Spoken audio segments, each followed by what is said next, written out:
우리 좋은 월요일 아침입니다. 찬송가 366장 찬양하겠습니다. 찬송가 366장입니다.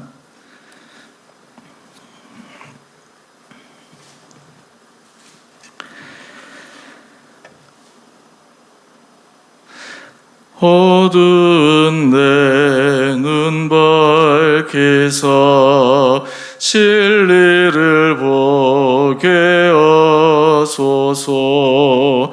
진리의 열쇠 내게 주사 참빛을 찾게 하소서. 깊으신 뜻을 알고자 엎드려 기다리오니 내 눈을 뜨게 하소서. 성령이여 막혀진 내 귀 여시사 주님의 귀한 음성을 이기로 밝히 들을 때에 내 기쁨 한량 없겠네. 깊으신 뜻을 알고자 엎드려 기다리오니 내 귀를 열어주소서.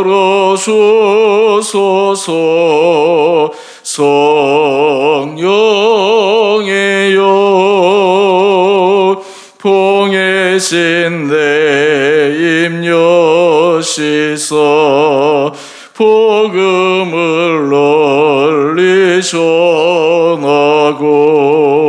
차가운 내 맘 녹여주사 사랑을 하게 하소서. 깊으신 뜻을 알고자 엎드려 기다리오니 내 입을 열어주소서.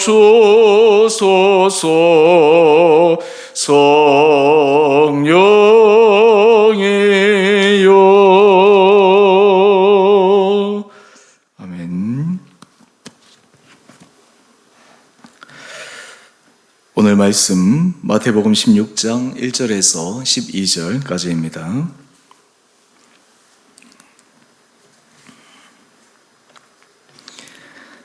바리새인과 사두개인들이 와서 예수를 시험하여 하늘로부터 오는 표적 보이기를 청하니 예수께서 대답하여 이르시되 내가 저녁에 하늘이 붉으면 날이 좋겠다 하고 아침에 하늘이 붉고 흐리면 오늘은 날이 굳겠다 하나니 너희가 날씨는 분별할 줄 알면서 시대의 표적은 분별할 수 없느냐?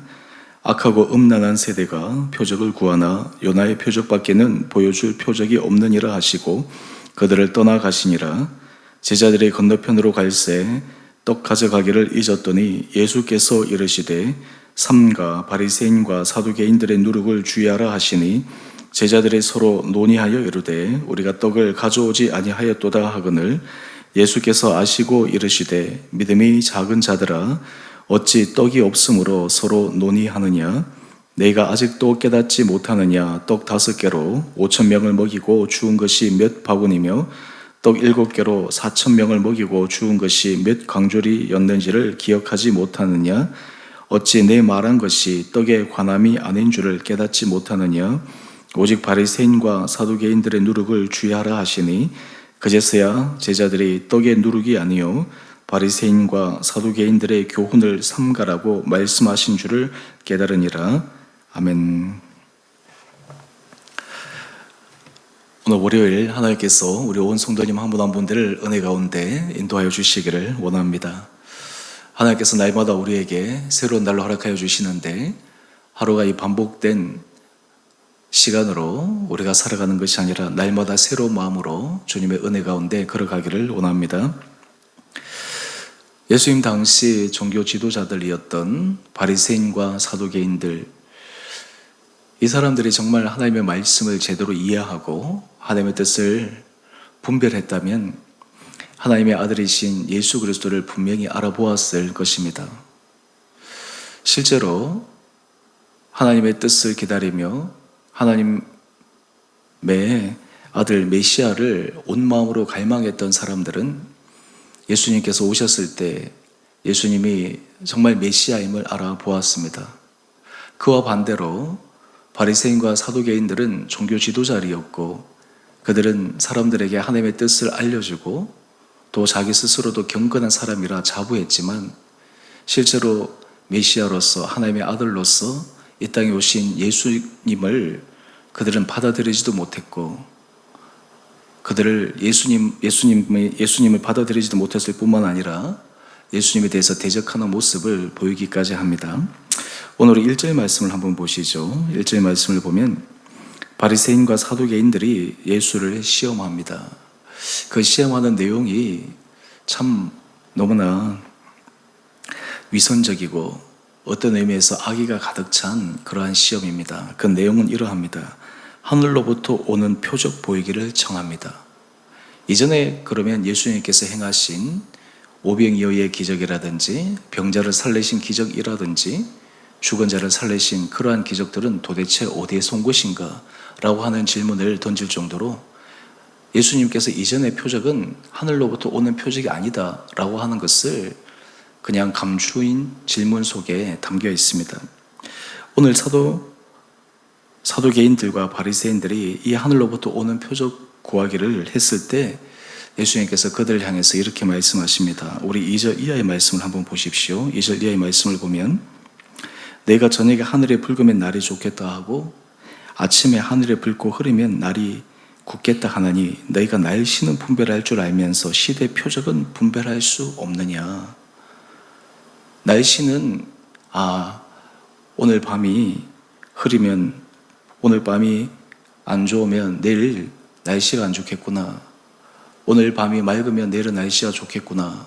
이렇게 그냥 날씨에 대해서는 예측할 수 있으면서 어떻게 시대 표적은 분간할 수 없느냐. 예수님께서 그들을 책망하십니다. 실제로 이 바리새인과 사두개인들은 당시 종교 지도자들이었지만 서로는 그렇게 사이가 친한 사이들이 아니었습니다. 서로 경쟁 관계였습니다. 어떤 의미에서 서로 적대시하는 그런 관계였습니다. 그런데 예수님을 비방하고 예수님을 대적하는 부분에 있어서는 그들이 손을 잡습니다. 참 재밌는 것은 악한 일을 할 때 정말 서로 안에 마음을 함께 나누지 못한 사람들이 그 공동의 적을 향해서 마음을 모아갑니다. 이러한 모습들을 우리가 세상에서 많이 보지 않습니까? 누가복음 23장에 보면 예수님께서 빌라도에게 신문을 받으시는 장면이 나오는데 거기에도 빌라도와 헤롯이 서로 원수였으나 당일에는 친구였더라 라고 하는 기록이 있습니다. 악한 일을 할 때, 잘못된 일을 할 때 서로 반복했던 사람들도 이상하게 마음을 모으는 모습을 우리는 발견할 수 있는데 바로 이 사두개인과 바리새인들은 시대 표적은 알지 못하면서 그들의 잘못된 일에 있어서는 마음을 모아가는 안타까운 모습을 봅니다. 그럴 때 예수님께서 말씀하십니다. 4절 이하의 말씀을 통해서 음란한 세대가 표적을 구한다 라고 말씀을 하시면서 요나의 표적밖에는 보여줄 표적이 없느니라 말씀하십니다. 여기에 우리는 이 요나의 표적의 의미가 무엇인지 다 압니다. 하지만 당시 사람들은 이 요나의 표적은 알고 있지만 그것이 무엇을 의미하는지는 정확하게 알지 못합니다. 예수님께서 여기서 요나의 표적이라고 하는 것은 요나가 물고기 뱃속에 3일간 있었던 것처럼 예수님께서도 죽으신 지 3일 후에 부활하신다라고 하는 것을 의미하는 것입니다. 이러한 예수님의 말씀 이후에 제자들에게 예수님께서 교훈하십니다. 우리 6절 말씀을 한번 보시죠. 6절 말씀을 보면 삼가 바리새인과 사두개인들의 누룩을 주의하라 말씀하십니다. 제자들은 바리새인과 사두개인들의 누룩을 주의하라 할 때 이 말씀이 무슨 의미인지를 깨닫지 못하고 정반대의 답으로 예수님께서 질문하신 것에 대해서 반응하고 있습니다. 7절 이하의 말씀을 한번 보십시오. 서로 논의하면서 우리가 떡을 가져오는 것을 잊었도다 라고 얘기하며 정말 예수님께서 말씀하시려고 하는 것이 무엇인지를 그들이 알지 못했습니다. 우리가 주의 말씀을 듣고 주의 말씀을 계속해서 묵상하더라도 때로 우리에게는 깨달음의 은혜가 있어야 됩니다. 주께서 말씀하셔도 그 의미가 무엇인지 제대로 알지 못하면 우리 삶에 있어서 신앙에 있어서도 우리가 본질을 추구하기가 어렵기 때문입니다.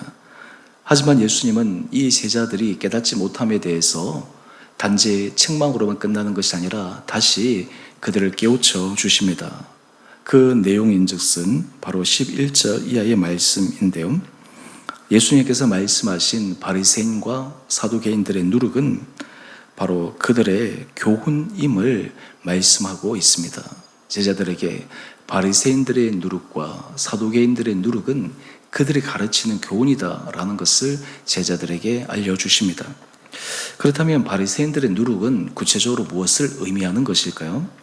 한마디로 얘기한다면 바리새인들의 누룩은 바로 외식하는 것입니다. 위선의 모습입니다.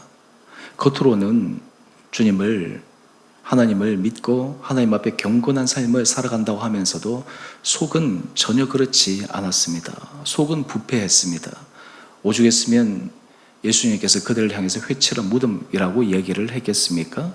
겉은 깨끗해 보이고 겉은 경건해 보이고 겉으로는 정말 하나님을 잘 섬기는 것 같은데 실제로는 그렇지 않다라는 것입니다.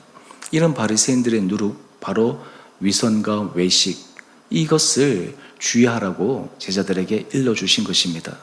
오늘 이 바리새인들의 누룩에 대해서 경고하신 이 예수님의 말씀은 이 시대 우리가 신앙생활을 하면서도 늘 염두에 두어야 될 중요한 말씀입니다. 우리가 신앙생활을 할 때 우리에게도 어쩌면 위선과 외식, 이것에 빠져서 우리 신앙의 본질을 잃어버릴 때가 있습니다.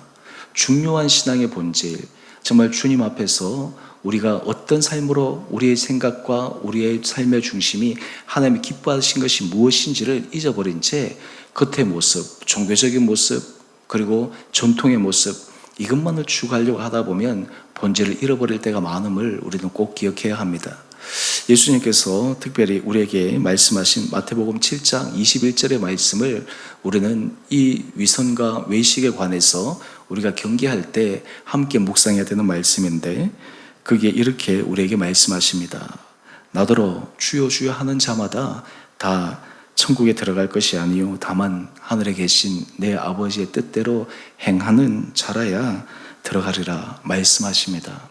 오늘 우리 삶에서도 하나님께서 우리에게 외적인 형식, 이것도 중요합니다. 그것을 통해서도 우리 안에 하나님의 사랑하는 모습이 드러날 수도 있습니다. 하지만 본질적으로 우리 마음에, 우리의 삶의 중심이 하나님 앞에 아름답게 서 있는 것이 필요합니다. 그래서 정리를 하면 이렇게 될 수 있을 것입니다. 하나님을 온전히 사랑하는 사람, 마음속에 중심으로 하나님을 따르는 사람은 겉으로도 하나님을 사랑하고 하나님의 말씀에 순종하는 모습이 드러납니다. 반대로 겉이 하나님 앞에서 드러나고 겉을 중요시한다고 해서 그 중심이 하나님 앞에서 올바른 것으로 가는 것이 어려울 수 있다라는 것을 우리가 다시 한번 생각해 보아야 합니다. 이어서 사두개인들의 누룩은 무엇입니까? 사두개인들의 누룩은 한마디로 정의한다면 그들은 현세에 집중하는 성공입니다. 그들은 내세를 믿지 않았습니다. 천사들을 믿지 않았습니다. 부활도 믿지 않았습니다. 이 사두개인들의 오로지 관심은 현세에 있었습니다. 현세에서 성공하고 눈에 보이는 것들이 바로 그들이 삶에 추구하는 목적의 최우선이었습니다.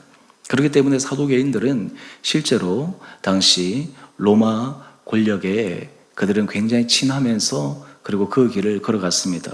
그들은 세상의 성공이 모든 삶의 가장 중요한 목적이요 목표였습니다. 이러한 것들이 어떤 의미에서 하나님께서 우리들에게 은혜 선물로 주시는 것인가 반해서 이 사두개인들은 그것이 목적이었기 때문에 내세도 인정하지 않고 현세만 집중하며 살아갑니다. 우리 그리스도인들이 이 땅을 살아갈 때 하나님께서 이 땅에 주신 우리에게 허락하신 은혜도 우리가 중요하지만 더 중요한 것은 우리가 나중에 주님 앞에 설 때 하나님께서 우리를 어떻게 보실까? 나중에 하나님 앞에 우리가 어떤 상급을 받을까? 하나님 앞에 어떤 칭찬을 받을까라고 하는 것을 우리가 늘 염두에 두며 살아가는 것이 필요하지 않겠습니까? 오늘 예수님께서 제자들에게 바리새인들과 서기관들의 누룩을 주의하라라고 말씀하신 이 교훈은 우리 삶에 있어서도 오늘 이 하루도 우리가 정말 우리 삶의 모습을 진지하고 정확하게 분별하면서 살펴보아야 될 말씀입니다.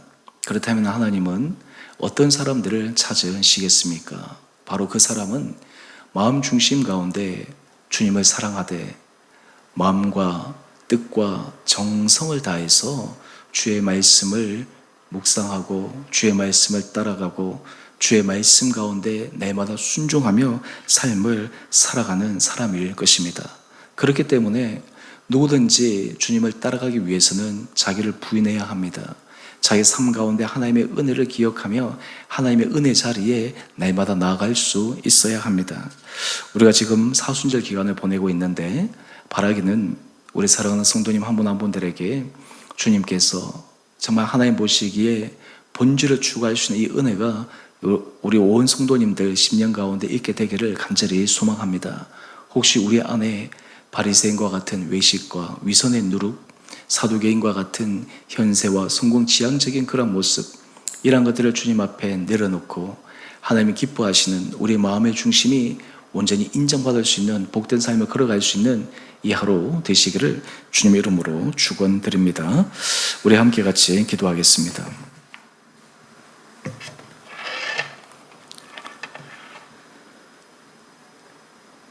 사랑의 주님, 오늘 이 하루도 우리에게 은혜 도와여 주시고 예수님께서 바리새인들과 사두개인의 누룩을 주의하라고 하신 것처럼 우리의 신앙생활의 중심과 우리 신앙생활의 정신이 하나님 앞에 인정받는 것인가를 날마다 점검하며 분별하며 걸어가는 우리 원복된 성도들 되게 하여 주옵소서. 성도들 이 하루를 살아갈 때 주님의 은혜 아래에 거하게 하여 주시고 우리가 주님을 사랑하되 마음을 다해서 뜻을 다해서 정성을 향해서 주님을 사랑함으로 주님 앞에 착하고 충성된 종아 칭찬 듣는 복된 자들 되게 하여 주옵소서. 우리 사랑하는 성도들의 삶의 형편을 주님께서 기억하여 주시고 몸에 연약한 자들을 주여 불쌍히 여겨 주시고 주님께서 10년 가운데 강건한 은혜와 주님의 위로를 경험케 하여 주옵소서. 삶에 주님 앞에 드리는 세세한 기도 제목 가운데 주님께서 친히 우리 가운데 개입하시고 도우시고 문을 여시는 주님의 능력을 기대하며 걸어가는 성도들 되게 하여 주옵소서. 오늘 이 하루 살아갈 때 무엇보다 주님과 동행하며 주님 앞에 고람대오의 정신으로 살아가게 하여 주셔서 우리 하루하루의 삶이 정말 주님 앞에 온전히 올려드려지는 거룩하고 복된 하루하루 되게 하여 주옵소서. 오늘 우리의 삶을 주님께서 온전히 붙들어 주시기를 간절히 소망드리며 우리를 사랑하신 예수님 이름으로 감사기도 드리옵나이다. 아멘. 하늘에 계신 우리 아버지, 아버지의 이름을 거룩하게 하시며 아버지의 나라가 오게 하시며 아버지의 뜻이 하늘에서와 같이 땅에서도 이루어지게 하소서. 오늘 우리에게 일용할 양식을 주시고 우리가 우리에게 잘못한 사람을 용서하여 준 것 같이 우리의 죄를 용서하여 주시고 우리를 시험에 빠지지 않게 하시고 악에서 구하소서. 나라와 권능과 영광이 영원히 아버지의 것입니다. 아멘. 우리 오늘도 믿음 안에서 승리하시는 복된 하루 되시기를 바랍니다.